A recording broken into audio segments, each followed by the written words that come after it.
بسم اللہ الرحمن الرحیم۔ السلام علیکم دوستو، آج کی اس ویڈیو میں ہم آپ کے سامنے خوبصورت قصہ بیان کرتے ہیں جو بہت ہی دلچسپ ہے۔ اس میں ایک بت کے بولنے کا واقعہ ہے بیان کیا جاتا ہے، لیکن اس سے پہلے اگر آپ نے ہمارے چینل کو سبسکرائب نہیں کیا تو کر دیں اور ویڈیو کو لائک کریں۔ پھر ہم اپنی کہانی سنانا شروع کرتے ہیں۔ مکہ معظمہ میں ایک کافر ولید نامی رہتا تھا۔ اس کا ایک سونے کا بت تھا جسے وہ پوجا کرتا تھا۔ ایک دن اس بت میں حرکت پیدا ہوئی اور وہ بولنے لگا۔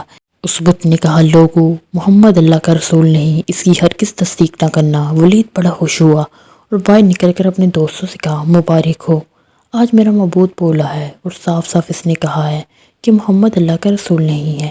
یہ سن کر لوگ اس کے گھر آئے تو دیکھا کہ واقعی اس کا بت یہ جملے بار بار دہرا رہا تھا۔ وہ لوگ بھی بڑے خوش ہوئے۔ دوسرے دن ایک عام اعلان کی ایک بہت بڑا اجتماع ہو گیا تاکہ اس دن بھی وہ لوگ بت کے منہ سے عام اعلان کے ذریعے ولید کے گھر وہی جملہ سنے۔ جب بڑا اجتماع ہو گیا تو ان لوگوں نے حضور پاک کو بھی اس دعوت دی تاکہ حضور خود تشریف لا کے بت کے منہ سے وہی لفظ سنے۔ چنانچہ حضور پاک صلی اللہ علیہ وآلہ وسلم تشریف لے آئے۔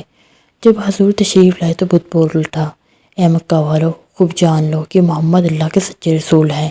ان کا ہر ارشاد اونچا ہے اور ان کا دین برحق ہے۔ تم اور تمہارے بت جھوٹے، گمراہ اور گمراہ کرنے والے ہیں۔ تم اس سچے رسول پر ایمان نہ لاؤ گے تو جہنم میں جاؤ گے۔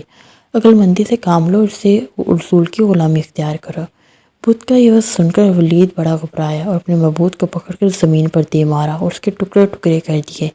حضور پاک فاتحانہ طور پر واپس ہوئے تو راستے میں ایک گھوڑے پر سوار سبز پوش آدمی ملا۔ اس کے ہاتھ میں تلوار تھی جس سے خون بہہ رہا تھا۔ حضور نے فرمایا، تم کون ہو؟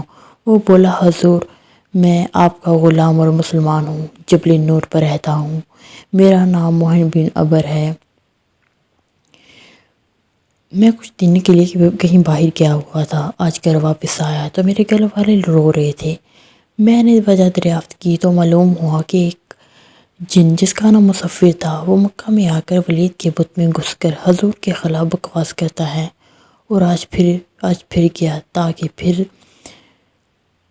بت میں گھس کر آپ کے متعلق آپ کے خلاف باتیں کرے۔ حضور، مجھے سخت غصہ آیا۔